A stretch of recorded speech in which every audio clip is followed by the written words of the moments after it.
안녕하세요. 반갑습니다. 문성식입니다. 제가 이 자리에 지금 세 번째 서는 것 같고요. 또 강화도에서 지난주에 그 아주 멋진 뮤즈 캠핑장이라는 강화도의 캠핑장, 야영장에서 분수대 앞에서 아주 멋진 데서 또 우리가 지식나눔 콘서트를 했는데요. 지난주에 강연을 했습니다. 저는 문성식이고요. 지금 여기 후원으로 창직교육협회 교육부에서 인가받은 사단법인 창직교육협회 이사장을 맡고 있고요. 우리 사무실도 바로 한정거장 그 옆에 한성대 입구역 쪽에 있어가지고 가깝기도 하고, 또 우리 같이 하는 우리 추재철 회장님이 하시는 거에 적극 동참해보자 해서 지금 가끔 이렇게 나오고 있습니다. 방금 이제 추재철 회장님이 창직에 대해서 말씀을 하셨는데요. 창직은 예, 맞습니다. 어떤 새로운 아이디어로 직업을 만드는 겁니다. 그런데 그냥 만드는 게 아니고 가능하면 내가 좋아하고 잘할 수 있고 또 이것이 좀 되는 거, 좋아하고 잘할 수 있는 것으로 직업 만들면 그냥 취미나 특기로 끝날 수가 있어요. 돈도 돼야지. 처음에는 이 돈이 많이는 안 되겠죠. 직업을 만들어 가지고 처음부터 많이 벌면 좀 희귀한 일이고요. 처음에는 적게 그렇게 하다가 찾는 사람도 많고 내가 일이 바빠진다, 매출도 많아진다, 그러면 그냥 계속 프리랜서로 갈 수도 있고 내가 취업을 할 수도 있고 또 자신이 있다 그러면 창업을 할 수 있는 그런 세 갈래의 길이 있습니다. 창직은. 자, 그러면 우리나라에 직업이 몇 개나 될까요? 혹시 아시는 분? 커피 사겠습니다. 없습니까? 네. 우리나라에서 이제 고용노동부에서 직업 사전을 주기적인 것은 아니지만 한 4, 5년 만에 한 번씩 직업 사전을 냅니다. 그래서 2019년, 그러니까 최근에 나온 직업 사전은 3년 전에 나왔는데요. 거기에서 보면 16,891개나 됩니다. 우리나라 직업수로 책에 나와 있는 직업 사전으로 등록되어 있는 것만 해도 16,891개입니다. 그런데 등록되지 않은 것까지 하면 수만 개가 되겠죠. 그런데 이 직업수는 직업 명수입니다. 직업의 이름수. 진정한 직업수는 12,823개입니다. 그러니까 한 개의 직업을 다른 이름으로 이렇게 부르는 그런 것까지 해서 16,891개입니다. 자, 그러면 이제 가까이 일본은 몇 개나 될까요? 일본은 한 2만 개 정도 된다고 합니다. 우리나라보다는 좀 많죠. 미국은 한 2만 5천 개 정도 된다고 합니다.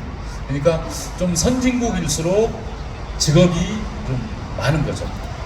그래서 이 직업을 만드는 것은 우리가 창업만 여태까지 국가에서나 또 지자체에서나 여러분들 창업 위주로 이렇게 강조를 했었는데, 이제는 정부에서도 직업이 정말 중요하다, 직업을 많이 만들어야 되겠다 해서 이제 저희 같은 사단법인도 인가를 해주고, 또 직업을 만드는 창직 교육이 지자체라든가 이런 평생교육원이라든가 또 협회 여러 군데서 하고 있습니다.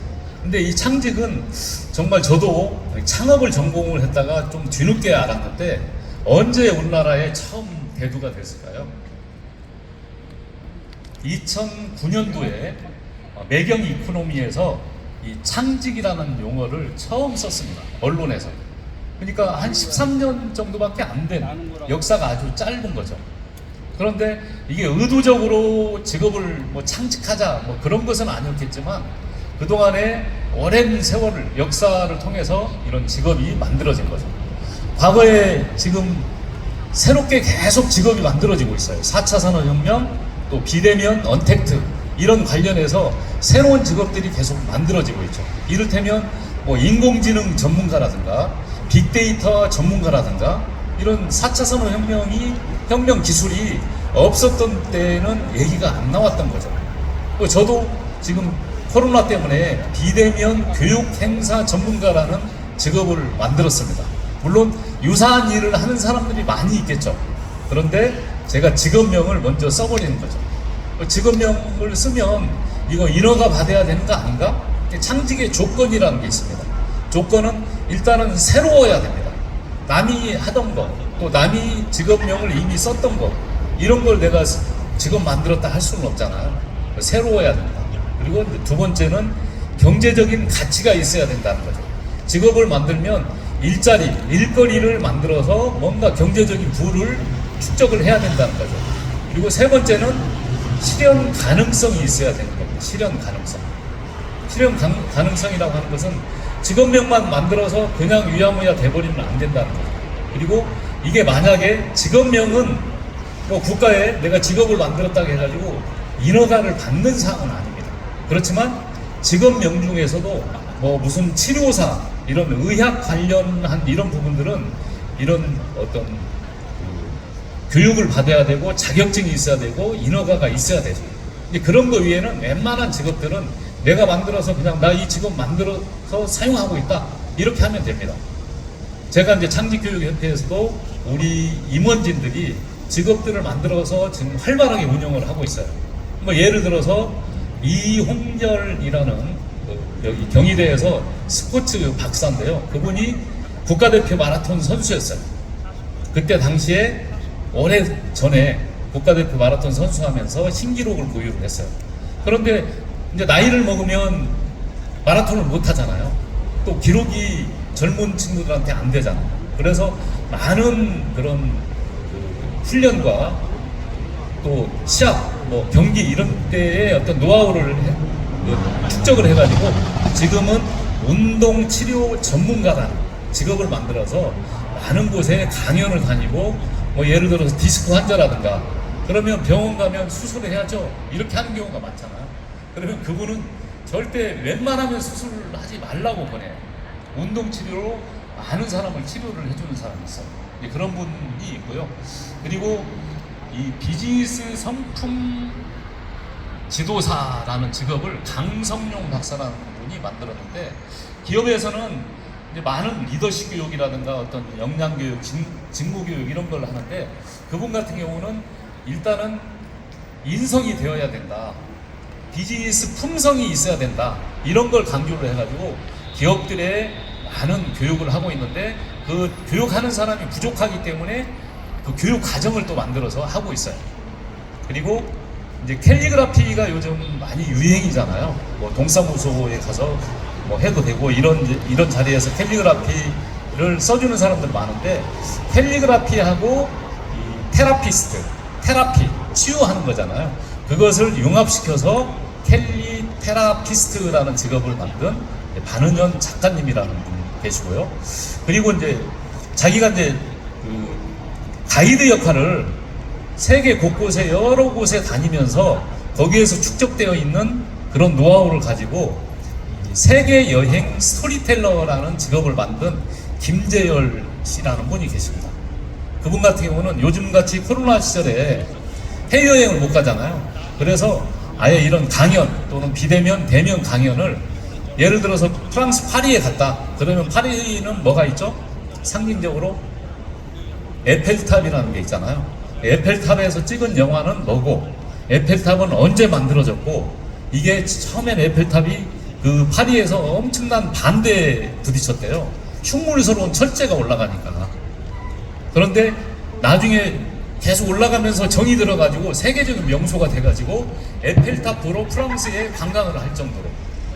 근데 이를테면 그분 같은 경우는 에펠탑 하나만 가지고도 역사와 문화, 그리고 그 인근에 사는 화가가 누구고, 거기에서 나타난 어떤 가수들은 누구고, 그 가수는 어떤 노래를 불렀고, 그리고 그 가수가 불렀던 영상을 한번 볼까요? 하면서 거의 그 주재원이라든가 해외여행 가기 전에 사전에 교육을 한다든가, 이럴 때 이분이 상당히 많은 강연을 하고 있습니다.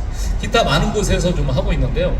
저 같은 경우는 아직은 많은 직업, 일거리를 제공을 못하지만 저도 7개를 직업을 만들었어요. 그 중에 몇 가지만 소개해드리면, 캘리마케터라는 직업을 만들어가지고 캘리그라피 작가들이 예쁘게 쓰고 그림 그린 것을 이런 전시장이라든가 행사라든가 교육장이라든가 그리고 뭐 회갑 선물, 생일 선물 이런 정도로 해서 제가 이제 마케팅을 해주는 사람이고요. 그리고 저는 이제 건배사 강의를 하는 사람입니다. 건배사 강의. 유튜브에 문성식 건배사 하면 많이는 안 올라가 있는데 올라가 있습니다. 그래서 건배사 강의를 하다가 보니까 많은 사람들이 그때는 좋다 재밌다 이렇게 하는데 돌아서서 전화가 옵니다. 내가 어떤 자리에서 건배사를 해야 되는데 어떤 건배사가 어울리느냐. 저는 이제 건배사 할 때 그런 얘기를 하거든요. 3P를 중시를 해라. 오늘 한국 사람들은 술자리에 가면 건배사 시키잖아요. 뭐 직장 신입사원들은 완전히 고역이라고 하더라고요. 하지도 못하는데 신입사원 건배사 한번 해봐. 이런 것들이 많이 돼 있다는 거죠. 그래서 저는 이제 건배사를 오히려 나한테 찬스다라고 생각을 하고 해라. 그리고 3가지 P. 일단은 플레이스, 어떤 자리냐, 퍼포스, 어떤 목적으로 하느냐, 그리고 피플, 어떤 사람을 대상으로 하느냐. 이렇게 3가지 P를 고려를 한다라고 하면 건배사를 추출해낼 수가 있다. 그래서 이제 제가 건배사 코디네이터라는 직업을 만들었고요.